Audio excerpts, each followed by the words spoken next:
Et si derrière le nouveau action movie porté par Jason Statham se cachait en fait un véritable thriller moderne mettant en exergue la surveillance par le biais de l'intelligence artificielle, associée aux fantômes du passé, à des gars extrêmement malsains, mais évidemment pour le plus grand plaisir des fans de Jason Statham dont je fais partie.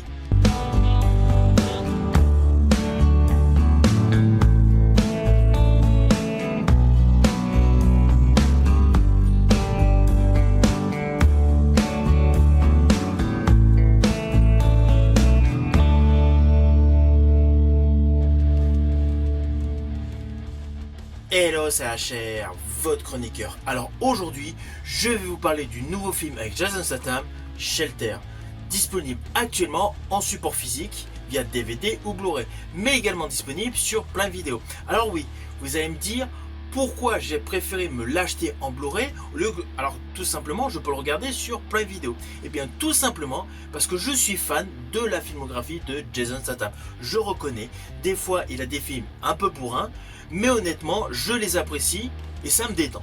Donc forcément, dès que j'ai la possibilité d'acquérir un nouveau Blu-ray, en plus avec un acteur que j'affectionne particulièrement, naturellement, je préfère regarder le film par le biais de ce support physique au lieu de le regarder tout simplement en streaming.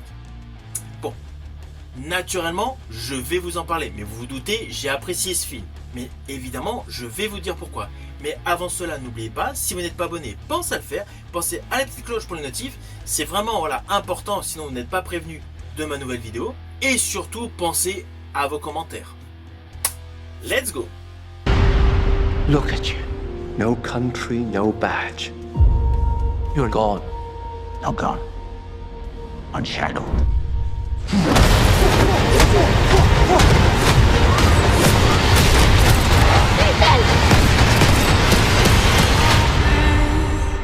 Alors tout d'abord, on va pas se mentir.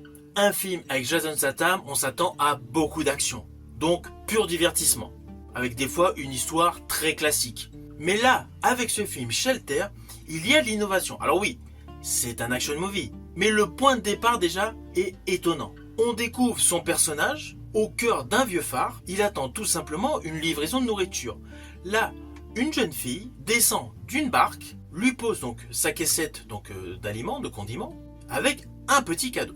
Au lieu de repartir directement sur sa petite barque pour rejoindre le petit chalutier où à l'intérieur il y a son oncle, elle attend tout simplement pour observer si Jason Statham, enfin son personnage, ouvre le petit cadeau. Naturellement, celui-ci ne le fait pas, elle lui fait d'ailleurs un petit reproche, elle lui dit, logiquement, les gens disent merci. Bref, c'est une petite entrée en matière assez classique, qui est totalement inhabituelle pour les action movies portés par Statham. Là s'ensuit le retour à la barque de la jeune fille, et il y a une tempête. La tempête devient assez rapidement dantesque, on est au large de l'Écosse, la jeune fille se retrouve projetée dans l'eau, avec un filet de pêche, elle est emmêlée, du coup elle est évanouie, et le chalutier avec son oncle est englouti. Statham, naturellement, se dépêche au plus vite pour sauver la jeune fille. Il la recueille, mais malheureusement, il n'a pas pu sauver l'oncle qui est décédé. Voilà, c'est le point de départ de ce film. Un petit sauvetage avec beaucoup d'émotions. Là, implicitement, il y a assez rapidement donc des dialogues qui sont plus basés sur de la mélancolie, de la nostalgie. Et au bout de 20 minutes de film, voire même une demi-heure, on ne sait toujours pas qui est le véritable personnage interprété par Statham. Et là, on bascule complètement, on se retrouve à Londres avec des hauts fonctionnaires et le MI6. Et évidemment, de la surveillance via l'IA. Et là, l'histoire devient totalement antagoniste au début du film. On est véritablement dans un thriller moderne, avec une section qui est dépêchée sur le phare pour intercepter donc le personnage interprété par Statham. Alors ne vous inquiétez pas, je n'irai pas plus loin sur les lignes scénaristiques. Mais voilà, il se passe beaucoup de choses avec des remontées au sein du gouvernement de l'Angleterre. Et ça, c'est totalement inattendu au vu du départ du film.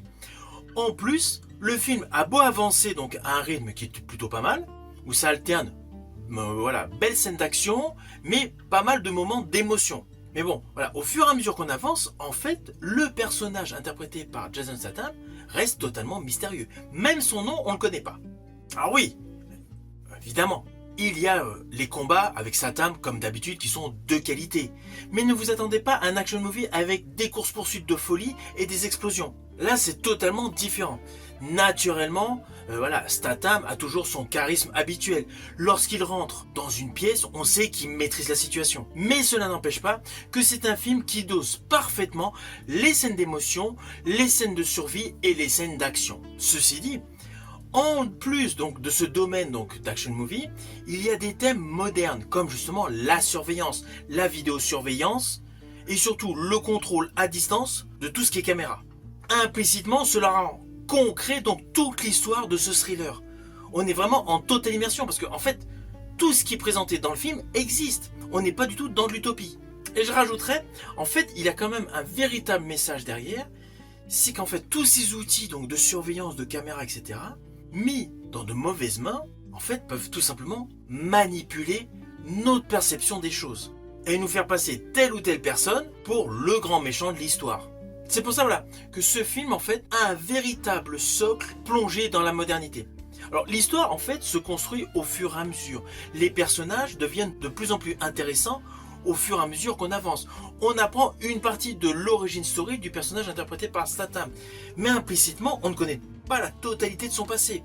On ne connaît pas toutes ses motivations. En plus, il a tout un côté de son personnage qui est tout en retenue. Et malgré toutes les douleurs du passé qu'il a pu avoir, en fait, il se donne corps et âme pour sauver la jeune fille. On pourrait même considérer qu'il se l'approprie un peu comme si c'était sa propre fille. Donc en fait, durant tout le long métrage, il va tout faire pour la sauver. Et j'ai particulièrement aimé, évidemment, je ne vais pas vous spoiler, la petite séquence au final de ce film. Avec son petit regard sur la jeune fille. Alors oui, implicitement, on peut se dire, comme dans la majorité des films avec Statham, que celui-ci peut avoir une suite. Mais l'histoire, à proprement parler, elle est clôturée, elle est close. On peut toujours rebondir sur autre chose, une autre aventure, ou un survivant, Bon, je ne veux pas rentrer dans les détails, mais une suite n'est pas forcément l'attente absolue par rapport à ce long métrage. Celui-ci est cohérent, l'histoire est de qualité, on n'est pas uniquement dans du boom boom. J'aime bien son film The Beekeeper, où d'ailleurs il y a une suite, mais il est très classique et il est très porté sur la vengeance, avec pléthore de scènes d'action. Dans celui-ci, Shelter, les scènes d'action sont beaucoup plus minimes. Il y en a, c'est clair, elles sont très belles, très bien chorégraphiées. Les scènes de combat sont fluides et sont parfaitement chorégraphiées. Mais bon, c'est habituel avec Statham. On n'a pas du tout l'habitude de le voir dans des scènes de combat qui sont flinguées. Alors, évidemment, ma préférée est celle avec un tueur qui paraît invincible, où il passe de pièce en pièce, ça se termine, C'est impressionnant, c'est virevoltant et tous les coups semblent réels. Mais cela n'empêche pas que une fois que cette grosse scène d'action avec donc ce tueur ultime d'ailleurs, avec qui il s'affronte un paquet de fois dans le film. Mais il y a de bons passages entre justement le personnage interprété par Statham et le personnage interprété par la jeune fille. Et là, c'est plus de l'émotion, avec de la nostalgie, car la jeune fille n'a plus de parents. La seule personne qui était de sa famille, c'est son oncle, et il est mort au tout début du film. Donc implicitement, il y a tout un côté dramatique, mélancolique autour de la jeune fille.